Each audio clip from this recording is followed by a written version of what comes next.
Hello, this is Reverend Christie Hardwick, reporting on a recent visit I had to the First American Museum in Oklahoma City, Oklahoma. What you're looking at are the grounds of this amazing new museum. It only recently opened this year, which was 2021 when I was there. The museum grounds are very simple, but the building itself was spectacular to see in the light of day. The thing about showing up somewhere, it starts out that you first have to know that the place exists. And we had decided to drive through Oklahoma on our cross-country trip, coming from California, going back to Florida. And my wonderful wife, who loves adventure and loves to check out maps, noticed that when she was looking on the internet for the place that we should stop, that there was this new museum that was being talked about, the First American Museum. It was set on a plain, and the height of it, as you can see, gave it such importance that I felt something spectacular was about to happen.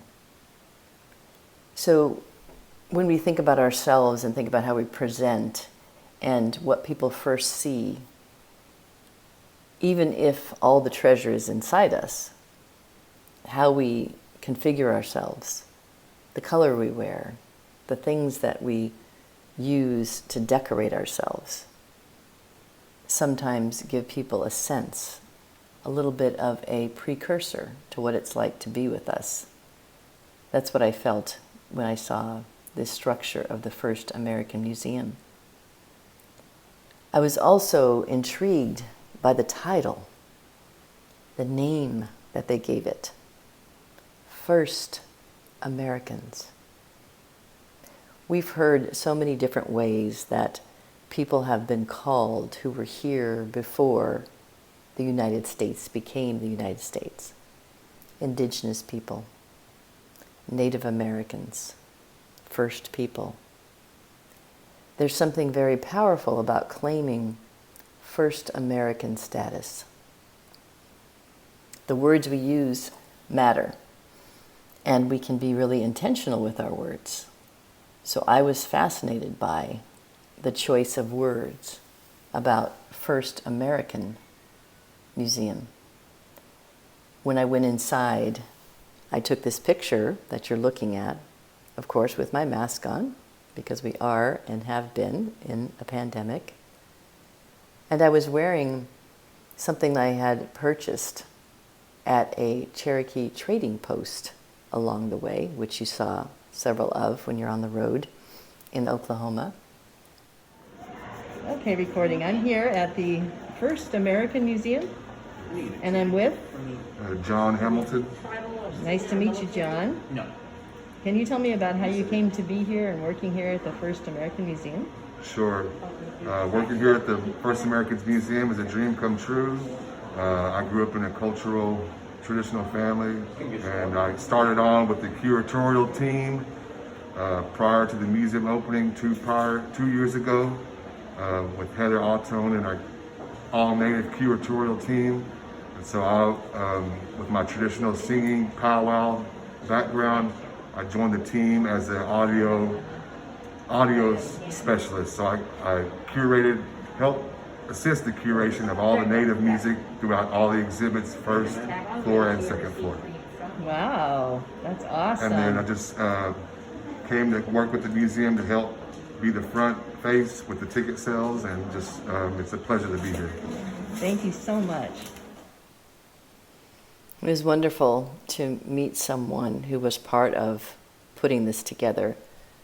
And I found that throughout the experience that the staff that I met were all people who were First Americans in their heritage, and they brought something special to this experience of the First American Museum.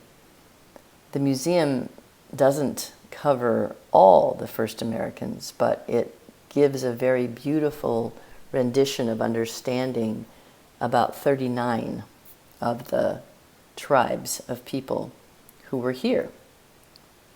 And I'm standing in front of the sign that is a big message that this has always been Indian country. Another interesting choice of words. Because they were named that erroneously, they have taken on the name and they use it interchangeably. We can choose that too. We say of spirit that it doesn't mind what you call it. It is still its essence. As I moved through the museum, I saw so many beautiful things that had been crafted by these amazing people from all over the territory we now call the United States. Some of the things that I was looking at, like what you're seeing here in the next few photos, were pieces of clothing. But they weren't simply clothing.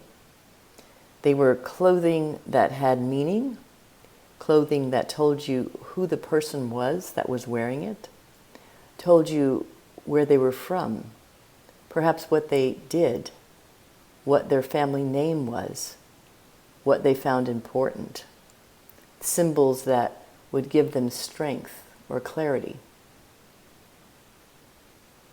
The beadwork that I saw on so many things is just one of the many arts that the first American people had as their gift. And when I looked at these clothes, I began to listen to the stories that were shared around these amazing pieces of art and clothing. And what this museum did was find the families generations ago and the lineage today who might have owned these pieces of clothing. There was one collector from whom they received a lot of these pieces who had collected pieces throughout the Oklahoma territory where many of the indigenous people had been forcibly moved from all over the current United States of America to this one area. He collected these pieces of clothing and he would write down the name of the family, the person, and where he got it. That allowed the museum to trace the current members of that family. So some of these things you're looking at were reunited with sometimes great-grandchildren. And they're touching the jacket or the hat or the boots or the basket of the grandmother or the grandfather in their lineage, knowing that it was made for that person and sometimes made by that person. So in addition to it being a museum to learn, it was a museum that reunited families with symbols of their heritage, which I thought was a beautiful thing to do. We'll see that there's some in Upper Canada, like Washington State area, even some in Central Mexico, Northern Mexico, California. The bigger circles means there's a bigger population of those people here in Oklahoma. The smaller circles mean there's less populated people here. Right? We'll see this map in various phases. So that map was throughout this museum experience. And that map first showed how many different tribes of first Americans there were and where they were spread out across the land. Over time, you see the circles of people disappear and you see them moved steadily across toward the Oklahoma Territory and a few other places, but primarily the Oklahoma Territory. We were all taught the Trail of Tears story, but we think about it in terms of the Cherokee story. But so many tribes were actually moved along that trail, and they just had different names for it. Instead of just the Trail of Tears, there were names from other tribes who also were forcibly moved. So the 39 tribes that were celebrated at this museum have all been congregated in a very small space because those bigger circles were representative of people who were ultimately killed. So the story of this museum tells the truth about our nation's origins in a form of genocide.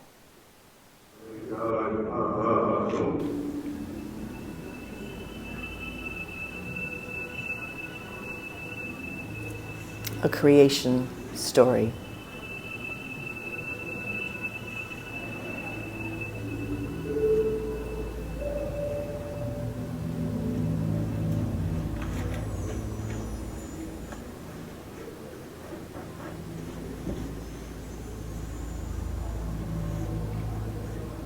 Our origin stories define who we are, intimately connected with the natural laws before time began. We look to our stories to understand our relationships to all beings and how to live. Some of us floated down from the stars. Noah, in the beginning, there was only Didalma, the Great Spirit. His realm was shrouded in darkness, where nothingness prevailed. Over time, he made the world as we know it today. To bring light, Didalma filled the firmament with stars. Upid, the star beings, were assigned a role in creation. As the mother of all things, Supididaka, evening star, was given a garden in the heavens and 4 helpers: thunder, lightning, cloud, and rain. Together they formed the earth in a sacred manner, created plants as a sacred living covering of Mother Earth, made her water sweet, sprinkled seeds across the land, and released animals onto the earth. Life on earth peace Didalma. It came time to create Akidala, a tribe.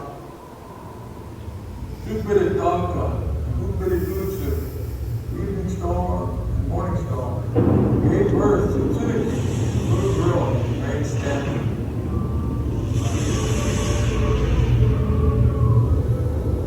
Usakudu and Ba, the sun and the moon. Venus came, a little boy with a clothed man and water.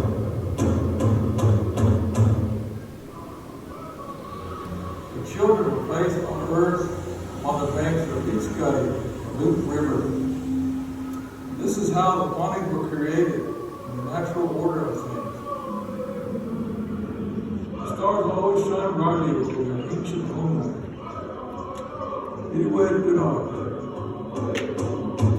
Like all civilizations, that was a Pawnee creation story, but there are creation stories for all the tribes.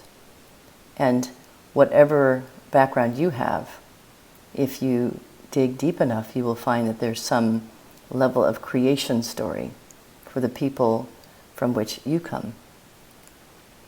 And the importance in this museum of sharing these creation stories was to remind people of their groundedness and their connection with Mother Nature and their love and reverence and the sacredness of it.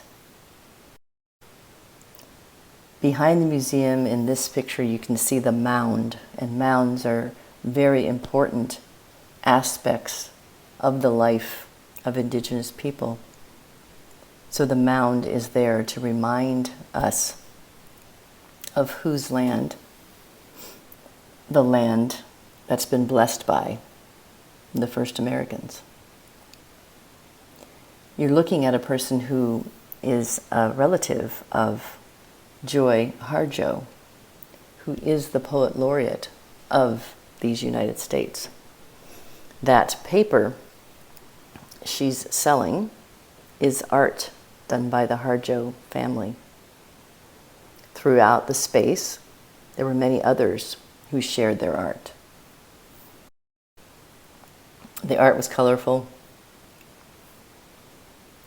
indicative of a love of nature, and reflected ancient patterns and use of shape and color, all of which had meaning to the people who did the work.